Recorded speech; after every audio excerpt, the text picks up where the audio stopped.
next theorem is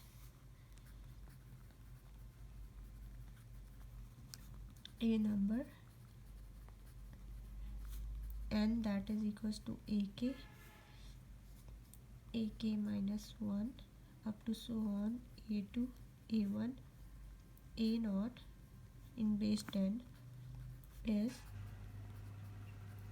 divisible by 11 if I can say that a naught minus a1 plus a2 minus a3 plus up to so on plus minus 1 power k ak is divisible by 11।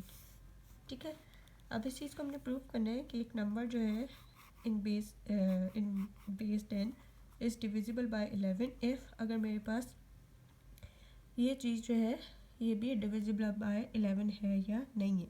ठीक है, so the proof of this theorem is based on the fact that 10 is congruent to minus 1 in modulo 11 because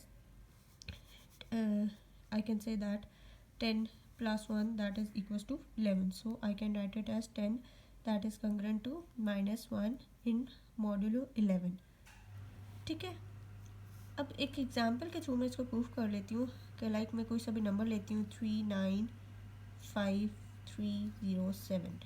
ठीक है, अब मैं कहती हूँ कि ये जो नंबर है ये किसके, ये 11 के डिविजिबल है।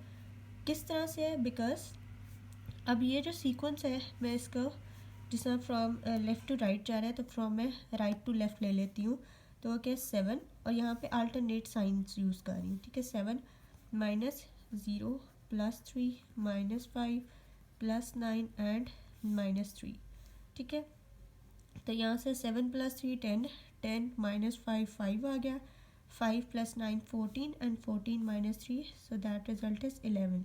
so 11 is I can say that divisible by 11। ठीक है, ये तो कंडीशन सेटिस्फाई होगी। और अगर मैं कोई और नंबर ले लेती हूँ लाइक 161053, अब इसको चेक करती हूँ कि डिविजिबल है बाय 11 या नहीं, तो उसी मेथड को फॉलो कर लेती हूँ like 3 minus 5 plus 0 minus 1 plus 6 minus 1। ठीक है, अब मैं इसको करूँ 3 माइनस 5 माइनस 2 आ गया, माइनस 3 यहाँ से 3 माइनस 1, तो मेरे पास रिजल्ट क्या आ गया 2। और जबकि 2 is not you can say divisible by 11, so that means this number is not divisible by 11 and this number is divisible by 11, क्योंकि मैं इनका अल्टरनेट वैल्यूज़ जो है उनको जब चेक कर रही हूँ तो उनका सम जो है वो किसके आ रहा है, अगर तो 11 के आ रहा है तो दैट मीन्स कि वो डिविजिबल बाय 11 है। लेकिन अगर इस तरह की कोई वैल्यू आ रही है तो that means this value is not divisible by 11। ठीक है, तो ये हमारे पास जनरल जो है वो थ्योरम था इस केस के अलोंग। अब जो नेक्स्ट है हमारे पास थ्योरम, तो उसमें हम चेक कर लेते हैं कि नेक्स्ट थ्योरम में हमारे पास क्या वैल्यू आ रही है। अब यहाँ पे हमारे पास थ्योरम की स्टेटमेंट है that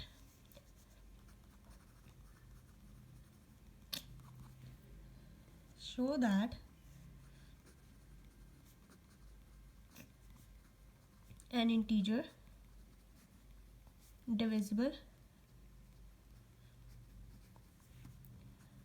by 8 if the integer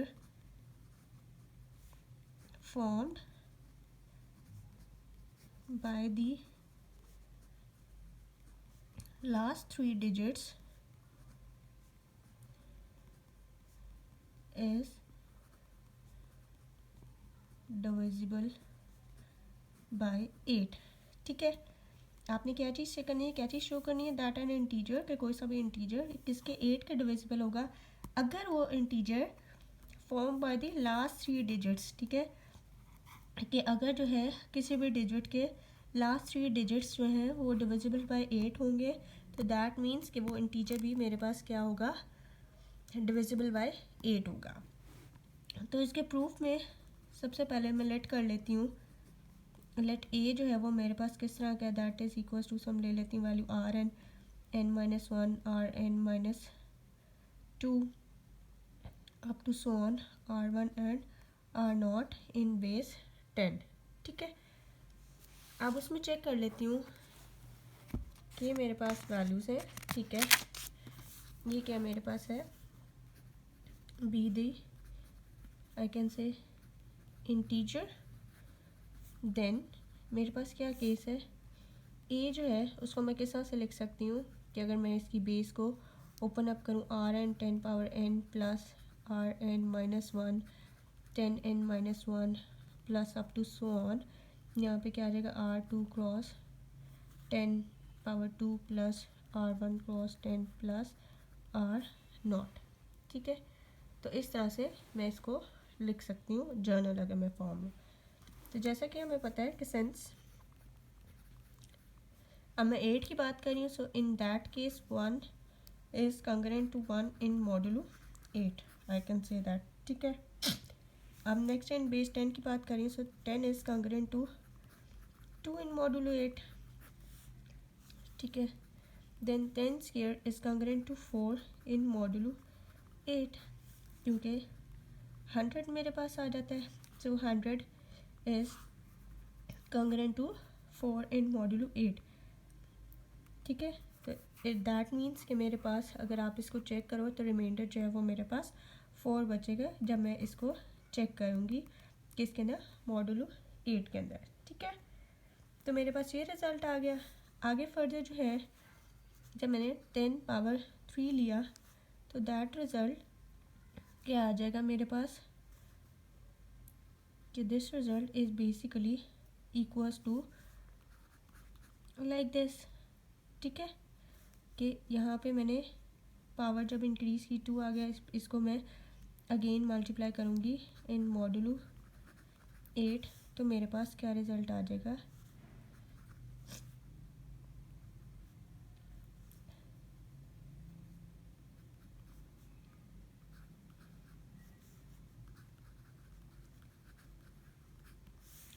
ये रिज़ल्ट आ गया। So that means this result is basically equals to 0 in modulo 8। ठीक है, जब मैंने इसको सॉल्व किया।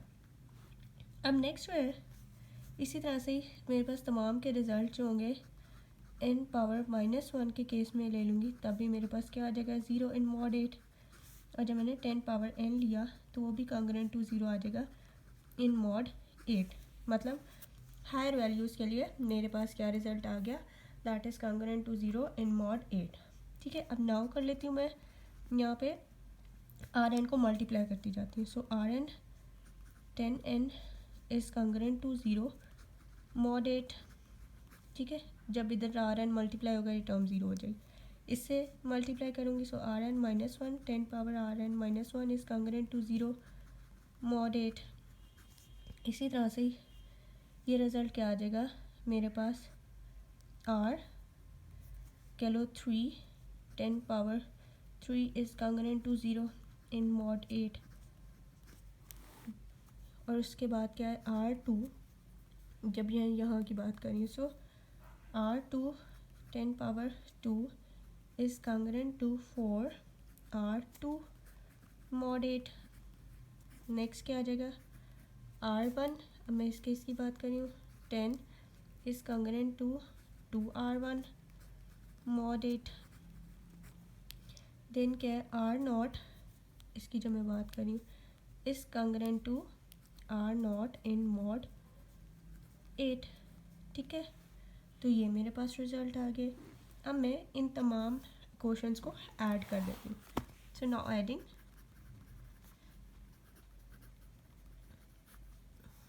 all above equations, I can write it as Rn 10 power n plus Rn minus 1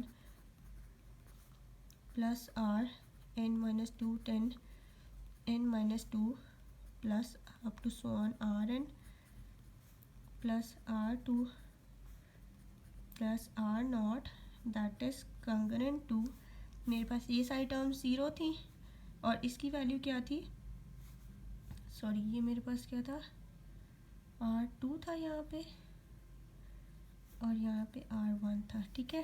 तो ये वैल्यू मेरे पास किसके इक्वल थी, सॉरी किसके कंग्रेंट थी, 4R2 प्लस ये वैल्यू किसके थी, 2R1 और ये value plus R2। So this whole value is congruent to this one in modulo 8। और ये पूरी वैल्यू को मैंने लेट किया था यहाँ पर, ये किसके इक्वल है, ए के।